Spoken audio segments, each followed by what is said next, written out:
Bapak, Ibu, dan Saudara sekalian, firman Tuhan akan kita renungkan dari Lukas 6 ayat 21b dan 25b demikian.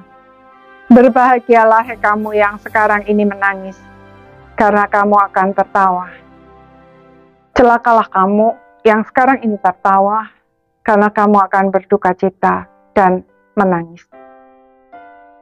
Saudara-saudara sekalian, menangis dan berduka cita adalah bagian dari hidup.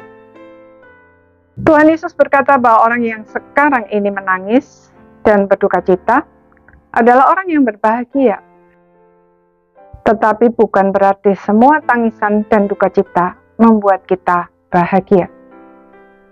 Ada tangisan dan duka cita yang justru menenggelamkan dan menghancurkan kita, yaitu tangisan dan duka cita yang berlarut-larut, yang berasal dari hati yang tidak percaya kepada Tuhan, dan oleh karenanya berputus asa dan tanpa harapan. Juga tangisan penyesalan karena telah berbuat salah tetapi tidak ada pertobatan, hanya karena takut dihukum atau karena harus menjalani konsekuensinya. Paulus menyebutnya sebagai duka cita yang dari dunia ini. Melakukan hal tersebut sama dengan memberi iblis kesempatan atau tempat berpijak untuk mengintimidasi dan mengacaukan hidup kita. Itulah yang dilakukan Yudas. Dia sadar telah berbuat salah dan menyesal, tetapi tidak bertobat, sehingga akhirnya bunuh diri dan binasa.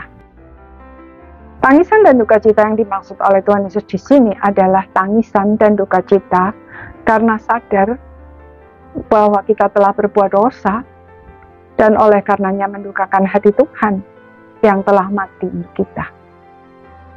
Dengan kata lain, duka cita yang menurut kehendak Allah adalah duka cita yang bermuara pada salib Kristus dan menghasilkan pertobatan. Orang yang benar-benar bertobat tidak menenggelamkan diri dalam duka cita dan tidak takut menerima konsekuensi apapun, sebab dia tahu bahwa dia telah diampuni dan ia telah mengalami kasih-Nya yang melampaui segala akal. Saudara, Allah tidak akan meninggalkan kita sendirian, walaupun masih ada konsekuensi dosa yang harus kita jalani. Dia pasti menyertai, bahkan menjadikannya sebagai momen penting untuk menyatakan diri-Nya, membuat kita lebih mengenalnya, bahkan melalui semua itu, Dia juga mempersiapkan kita untuk dapat menolong orang lain. Saudara, hari ini apakah kita menangis? Apakah hati kita berduka cita? Apa yang menyebabkan?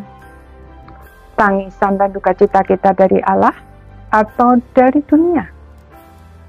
Mari kita pastikan bahwa tangisan dan duka cita adalah menurut kehendak Tuhan, bukan duka cita yang dari dunia.